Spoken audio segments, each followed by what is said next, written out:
Good morning students. अब तक हम एक्सरसाइज 3.3 के क्वेश्चन नंबर 3 तक कर चुके हैं। आज हम क्वेश्चन नंबर 4 से स्टार्ट करेंगे। दैट इज़ प्रूव दैट, ये प्रूव करना है कि 2 sine square 3π/4 plus 2 cos square π/4 plus 2 secant square π/3, इसकी वैल्यू हमें शो करनी है कि ये 10 के इक्वल है। एक्सप्रेशन लेफ्ट हैंड में क्या लिखा हुआ है, ये 2 sine square 3π/4 plus 2 cos square π/4 plus 2 secant square π/3 equal to 10। इसका आंसर ये 10 प्रूव करना है। तो I will take left hand side LHS, तो इसको रब कर देते हैं। तो इसको सोल्व करना है और आंसर 10 लेके आना है। तो बड़ा सिंपल है, देखो 2 साइन स्क्वायर 3π/4 बड़ा एंगल है, इसको छोटे में कन्वर्ट करते हैं। तो क्या हम 4 1 जा 4, देखो कैसे करते हैं, बिना डिग्री में कन्वर्ट किए कैसे करेंगे। 4 1 जा 4, 1 से छोटा है, इसका मतलब पाई, 1 पाई में से माइनस होगा कुछ ना कुछ, ये अपोन में जो नंबर यहाँ लिखा होता है वही लिख दिया करो यहाँ पे 4। अब देखो यहाँ लिखना है तो 4 × पाई 4 पाई, माइनस क्या करूँ कि 3 पाई बन जाए, मतलब 1 पाई करेंगे। ऐसे हम चाहें तो उसको डिग्री में कन्वर्ट करके भी कर सकते हैं, नो डाउट। 2 कोस स्क्वायर π/4, अब कोस π/4 तो पता ही है 45 होता है, और कोस 45 की वैल्यू होती है हमारे पास 1/√2, और उसका स्क्वायर है तो हम इसका भी यहाँ स्क्वायर ही कर देंगे 2। अब π/3 होता है 60, और 60 पे वैल्यू पता ही है, सीकेंट 60 की वैल्यू कितनी होती है, सीकेंट 60 होती है कोस 60 का रेसिप्रोकल, और कोस 60 होता है हमारे पास 1/2, तो इसका हो जाएगा हमारे पास 2, तो मतलब ये 2 का स्क्वायर हो जाएगा। आफ्टर दैट 2 पाई पे नो चेंज, साइन का साइन ही रहेगा, स्क्वायर आ जाएगा। एंगल जो यहाँ लिखा हुआ π/4, अब देखो साइन चाहे यहाँ से नेगेटिव है या पॉजिटिव आए, स्क्वायर है तो पॉजिटिव ही रहेगा हमेशा, तो ज़रूरत नहीं है साइन चेक करने की, कब, जब अगर इवन पावर हो सिर्फ तब, ठीक है। तो नेगेटिव अगर आया तो स्क्वायर उसको पॉजिटिव कर देगा, अगर पॉजिटिव आया तो पॉजिटिव। तो इसके बाद प्लस 2 × 1/√2 का स्क्वायर होता है 1/2 प्लस 2 का स्क्वायर 4, 4 2 ज़ा 8। आफ्टर दैट 2 साइन π/4 यानी कि साइन 45 की वैल्यू होती है 1/√2, और उसका है स्क्वायर, प्लस 2 से 2 कैंसिल, ये 1 बचा, प्लस का 8। आफ्टर दैट 2 × 1/√2 का स्क्वायर 1/2 प्लस 8 + 1 9 हो गया, 2 से 2 कैंसिल, 1 बचा, और 9 + 1 होता है 10। इसका मतलब ये इक्वल टू आ गया RHS के, तो हैंस प्रूव्ड, क्योंकि RHS इसमें 10 ही है, तो hence proved. Now we will move to question number 5, that is find the value of sine 75 degree. अब हमें यहाँ से साइन 75 डिग्री की वैल्यू फाइंड आउट करनी है। तो देखो कैसे करेंगे, बड़ा सिंपल है। इस 75 डिग्री को ऐसे दो एंगल के प्लस या माइनस के फॉर्म में ब्रेक करो, लेकिन वो दो एंगल हमारे टेबुलर होने चाहिए। टेबुलर का मतलब जो एंगल हमें टेबल में यूज़ करते हैं, जैसे 0 डिग्री, 30 डिग्री, 45 डिग्री, 60 डिग्री, 90। तो ऐसे दो एंगल्स में ब्रेक करना है जो एंगल टेबल के ही हों, ये ध्यान रखना पर। तो 75 को हम कैसे ब्रेक करें, 75 को हम ब्रेक कर सकते हैं 45 डिग्री प्लस 30 डिग्री। क्यों? क्योंकि इनको ऐड करके 75 बनेगा, और दोनों एंगल हमारे टेबल में भी होते हैं। इस बात का खास ध्यान रखना है कि जिन दो एंगल के सम या डिफरेंस में लिखना चाहते हैं वो दो एंगल टेबल में होने चाहिए। तो ये ब्रेक कर लिया। अब हम यहाँ पे एक ट्रिग्नोमेट्री आइडेंटिटी यूज़ करेंगे, साइन A + B। तो साइन A + B का फॉर्मूला होता है हमारे पास साइन A cos B प्लस कोस A साइन B। तो ये वाला हम फॉर्मूला यहाँ यूज़ करेंगे। हमारे क्वेश्चन के हिसाब से A की जगह 45 है और B की जगह 30 है, तो यहाँ भी यही चेंज करना है बस। तो this further is equal to, तो साइन 45 आ जाएगा, मतलब A की जगह 45 रख रहा हूँ और B की जगह 30, तो साइन 45 × कोस 30 प्लस कोस 45 और साइन 30। तो ये आ गया यहाँ से। And what is the value of sign 45, that is 1/√2 × कोस 30 की वैल्यू होती है हमारे पास √3/2 प्लस कोस 45 हमारे पास होता है 1/√2 इंटू साइन 30 होता है 1/2। तो ये इसके बाद √3 बन जाए √3 हो जाएगा और √2 इंटू 2 हो गया 2√2 प्लस 1 बन जा 1/2√2। तो एलसीएम लेने के बाद जब दोनों के डिनोमीटर सेम ही हैं तो जस्ट ऐड द न्यूमरेटर, सिर्फ न्यूमरेटर ही ऐड कर देंगे तो वो एलसीएम हो जाता है। तो √3 + 1/2√2। तो ये वैल्यू होती है साइन 75 डिग्री की। और कैसे निकाली, इसको ऐसे दो एंगल्स में ब्रेक किया जो हमारे टेबल में हो, ट्रिग्नोमेट्री टेबल में हो, ताकि वैल्यूज़ लिखना आसान रहे, इसलिए किया था ये। Now next question number 6। Question number 6 नहीं है, ये 5th का फर्स्ट पार्ट था और अब हम करेंगे 5th क्वेश्चन का ही सेकंड पार्ट, जिसमें लिखा हुआ है 10-15 डिग्री। 10-15 डिग्री पे वैल्यू निकालनी है। अब ये कोई एंगल टेबल का तो है नहीं, लेकिन इस एंगल को दो एंगल के सम या डिफरेंस की फॉर्म में लिखेंगे, लेकिन वो दोनों एंगल टेबल के ही हों। तो वो हम लिख सकते हैं, इसको लिखने के लिए हम 45 - 30 कर सकते हैं, या फिर एक वे और है 60 -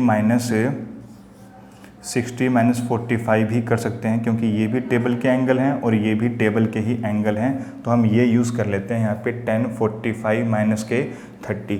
तो अब हम यहाँ पे कौन सा ट्रिग्नोमेट्रिक फॉर्मूला यूज़ करेंगे, जो 10a - b का था। तो 10a - b का फॉर्मूला यूज़ करेंगे और वो था 10 of a - b का यहाँ फॉर्मूला होता है हमारे पास 10a - 10b, मतलब 10a - 10b upon 1 plus 10a into 10b, 10a into 10b, ये हमारे फॉर्मूला है यहाँ पे। तो ये यूज़ करेंगे। कंपैरिजन करें तो जहाँ पे a है वहाँ पे 45 है और जहाँ पे b है वहाँ पे 30 है। पुट कर देते हैं इसमें भी। तो this further is equal to, ये तो हम फॉर्मूला यूज़ कर रहे हैं, तो this further is equal to 10a की जगह 45 माइनस 10b की जगह हम 30 डिग्री यूज़ करेंगे, 1 प्लस 1045 इंटू में 1030 degree, that is further is equal to 1045 1 होता है, 1030 हमारे पास होता है 1/√3 अपॉन 1 प्लस 1 इंटू 1030 की वैल्यू होती है 1/√3। तो न्यूमरेटर में हम एलसीएम लेंगे, एलसीएम आएगा इसका √3। तो जब एलसीएम लिया तो एलसीएम के बाद √3 - 1 आएगा। ऐसे डिनोमिनेटर में हम एलसीएम ले लेंगे √3। तो एलसीएम लेने के बाद हमारे पास आएगा √3 + 1। तो √3 से √3 कैंसिल, मतलब दो फ्रैक्शन का डिनोमिनेटर दोनों कैंसिल हो सकते हैं। तो क्या बचेगा, ये अपॉन ये, मतलब ये न्यूमरेटर अपॉन ये न्यूमरेटर। तो आंसर विल बी √3 - 1 अपॉन √3 + 1। तो ये वैल्यू होती है किसकी, 10-15 डिग्री की। ये हमारे पास वैल्यू आ जाती है। लेकिन हम यहाँ ये ट्राई करेंगे कि नीचे से √3 कैंसिल हो सकता है, क्योंकि ना देखो दोनों सेम से दिख रहे हैं, लेकिन एक माइनस एक प्लस है। तो क्यों ना हम इस एक्सप्रेशन को रैशनलाइज कर दें। तो √3 + 1 को रैशनलाइज करेंगे तो यह आ जाएगा √3 - 1 और यह आ जाएगा √3 - 1। मतलब प्लस का साइन था तो माइनस हो जाता है, इसलिए मैं क्या कर रहा हूँ, मैं इस आंसर को रैशनलाइज कर रहा हूँ ताकि थोड़ा सा क्लियर आंसर आए। और तो यहाँ √3 - 1, √3 - 1, तो ये तो हो जाएगा √3 - 1 का होल स्क्वायर। और यहाँ लगती है हमेशा identity, a + b into a - b होता है a² - b²। a इस केस में √3 है और b 1 है। तो यहाँ फॉर्मूला ओपन करते हैं, a - b का होल स्क्वायर, √3 का स्क्वायर 3, 1 का स्क्वायर 1 - 2ab अपॉन में स्क्वायर से रूट कैंसिल मीन्स 3 आ गया -1। दिस इम्प्लाइज 3 + 1 4 - 2√3 अपॉन में 2, ऊपर से 2 कॉमन ले लो या 2 सेपरेट कर लो, 2 इसके भी अपॉन में 2 इसके भी अपॉन में, तो 4/2 2 हो जाएगा। इसके अपॉन में किया तो कैंसिल हो जाएगा, तो मीन्स 2 - √3। तो इस एक्सप्रेशन का सिंप्लीफाइड आंसर ये है, इसलिए हमने ये कर दिया है। ओवरऑल कहने की बात ये थी कि 10-15 डिग्री की वैल्यू हमारे पास 2 - √3 होता है। Now we will move to question number 6। 6 में है प्रूव द फॉलोइंग, इनको प्रूव करना है सभी एक्सप्रेशन को। तो मैं इसके लिए लेता हूँ लेफ्ट हैंड साइड अभी। तो लेफ्ट हैंड साइड इसमें है cos pi by 4 minus x into cos pi by 4 minus y minus sine of pi by 4 minus x और into sine pi by 4 minus y. ये एक्सप्रेशन हमारे पास left hand side में है और इसका आंसर लेके आना है हमें sine of x plus y. इसका आंसर लेके आना है sine of x plus y. तो बड़ा सिंपल है, क्वेश्चन देखते ही समझ जाएंगे कि आइडेंटिटी कौन सी लग रही है। देखो कोस A cos B minus sine A sine B, मतलब इसको ए समझो और इसको बी समझो। तो ये आइडेंटिटी होती है हमारे पास। ये जो लिख रखा है ये फॉर्मूला होता है हमारे पास कोस ए प्लस बी का। This is the formula of cos A plus B. A इस केस में ये है, बी इस केस में ये है। तो पहले ए लिख देते हैं, तो कोस के बाद ए, ये तो ए लिखा मैंने, प्लस अब बी मतलब पाई बाय 4 माइनस वाई। तो एक्चुअली में क्या होता है, कोस ए प्लस बी का फॉर्मूला बन रहा है cos A cos B minus sine A sine B. तो इसके बाद हम क्या करेंगे, we can write pi by 4 plus pi by 4 pi by 2 हो जाता है। मतलब वही बात है 45 प्लस 45 90, 90 को बोलते हैं pi by 2। Minus x minus y है, तो दोनों में से अगर हम माइनस कॉमन लें तो ये एक्स प्लस वाई बन जाएगा। इन दोनों में से मैंने माइनस कॉमन लिया। अब लगाते हैं लॉजिक, कभी भी यहाँ पाई बाय 2 पाई मिले तो क्वाड्रेंट सिस्टम का यूज़ कर लेना है। तो पाई बाय 2 पे चेंज होता है तो कोस चेंज होता है हमारा साइन में। साइन में एंगल जो यहाँ होता है वही आता है, मीन्स एक्स प्लस वाई। और अब देखना है साइन क्या आएगा आगे, प्लस या minus. Pi by 2 minus something पहुँचते हैं फर्स्ट क्वाड्रेंट में, और फर्स्ट क्वाड्रेंट में तो सारे पॉजिटिव ही होते हैं। और ये थी हमारे पास right hand side, hence proved. तो ये इसका आंसर आया है क्वेश्चन नंबर 6 का। नाउ क्वेश्चन नंबर 7 में क्या है, 10 पाई बाय 4 प्लस एक्स, इसकी लेफ्ट हैंड साइड है। लेफ्ट हैंड साइड हमारे पास है 10 of pi by 4 minus x upon में 10 of pi by 4 plus x. ये हमारे पास इसकी लेफ्ट हैंड साइड दे रखी है 10 पाई बाय 4 प्लस एक्स और 10 पाई बाय 4 माइनस एक्स। इसका आंसर लेके आना है 1 प्लस 10x अपॉन 1 माइनस, मतलब इसका आंसर ये लेके आना है हमें 1 प्लस 10x अपॉन 1 माइनस 10x का होल स्क्वायर। इसका आंसर ये लेके आना है। इसको कैसे सोल्व करेंगे वो देख लेते हैं एक बार, इसको कैसे करें हम। तो बिल्कुल सिंपल है, इसका फॉर्मूला हमारे पास है 10 पाई बाय 4 प्लस एक्स का भी है और 10 पाई बाय 4 माइनस एक्स के। इन दोनों के फॉर्मूले यहाँ पुट करने हैं जस्ट। और 10 पाई बाय 4 प्लस एक्स का फॉर्मूला होता है हमारे पास 1 प्लस 10x अपॉन 1 माइनस 10x। और जो नीचे लिखा एक्सप्रेशन है इसका फॉर्मूला होता है 10 पाई बाय 4 माइनस एक्स का होता है 1 माइनस 10x अपॉन 1 प्लस 10x। तो इसका फॉर्मूला ये होता है, this further is equal to, हमारे पास ये एक्सप्रेशन लिख देते हैं सेम, मीन्स 1 प्लस 10x अपॉन 1 माइनस 10x। और जो फ्रैक्शन, ये फ्रैक्शन मैंने सेम लिखी और जो फ्रैक्शन अपॉन में है उसका हो जाएगा रेसिप्रोकल। तो रेसिप्रोकल क्या हो जाएगा, प्लस वाला टर्म ऊपर माइनस वाला नीचे हो जाएगा, मतलब 1 प्लस 10x अपॉन 1 माइनस 10x हो जाएगा। This further is equal to, दोनों सेम ही है तो होल स्क्वायर, मीन्स 1 प्लस 10x का भी होल स्क्वायर हो जाएगा। और जो नीचे एक्सप्रेशन है दोनों सेम ही हैं ये भी, तो ये भी हो जाएगा 1 माइनस 10x का होल स्क्वायर। और अब दोनों के ऊपर स्क्वायर है तो दोनों का कंबाइंड स्क्वायर कर लेते हैं, मीन्स 1 प्लस 10x 1 माइनस 10x का होल स्क्वायर। तो ये हमारे पास आ जाती है RHS, राइट हैंड साइड सी, ये RHS आ जाती है। तो ये इससे भी प्रूव हो जाता है। तो हैंस प्रूव्ड, हैंस प्रूव्ड। ये हमारे पास क्वेश्चन नंबर 7 था। कैसे किया, दोनों में हमने 10a प्लस बी या मतलब 10 पाई बाय 4 प्लस एक्स का फॉर्मूला यूज़ किया और 10 पाई बाय 4 माइनस एक्स का फॉर्मूला हमने यहाँ पे यूज़ कर लिया था।